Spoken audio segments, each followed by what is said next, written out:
And ఏంది challenge కావాలా? Challenge ఇస్తారా ప్రతి సినిమాకి? ఒక సినిమాకి మిమ్మల్ని పిలుచుకోవాలంటే ఛాలెంజ్ ఇస్తారా? మొన్ననే సినిమా చూసుకున్నా, మొన్ననే మెకానిక్ రాకీ సినిమా చూసుకున్నా. ఈ సినిమాకి టాడకపోతే షెట్ లేకుండా చెక్ పోస్ట్లో తిరుగుతా, ఫిలిం నగర్లో నీళ్లు ఖాళీ చేస్తా. ఇట్లాంటివి ఏం మాట్లాడదలుచుకోవట్లేదు నేను.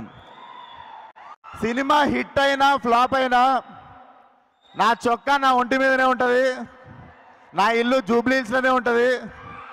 నేను ఇంకో సినిమా తీస్తా, అది ఉన్నా దొబ్బినా మళ్ళీ సినిమా తీస్తా. పూరి జగన్నాథ్ గారు రాసినట్టు, రవితేజ అన్న చెప్పినట్టు మాకు తెలిసిందల్లా ఒకటే, సినిమా సినిమా సినిమా. అంతే ప్రాణం పెట్టి ఈ సినిమా తీసినాం.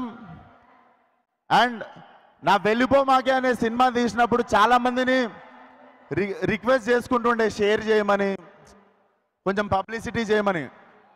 కానీ ఫలక్నామా దాస్ అనే సినిమా తీసినప్పటి నుండి ఈరోజు వరకు నాకు అండాదండ ప్రతి చోట నిల్చున్నది మీరు మాత్రమే. సో ఈరోజు ఈ ఒంటి మీద ఉన్న సూట్ అన్న, నేను తినే ప్రతి మెతుకు మీద మీ పేరు రాసి ఉంటుంది. థ్యాంక్ యూ సో మచ్ ఈ లైఫ్ ఇచ్చినందుకు. నాకు ఈ లైఫ్ ఇచ్చిన ప్రతి ఒక్కరికి thank you so much. Thank you కాళ్ళ మీద పడినందుకు.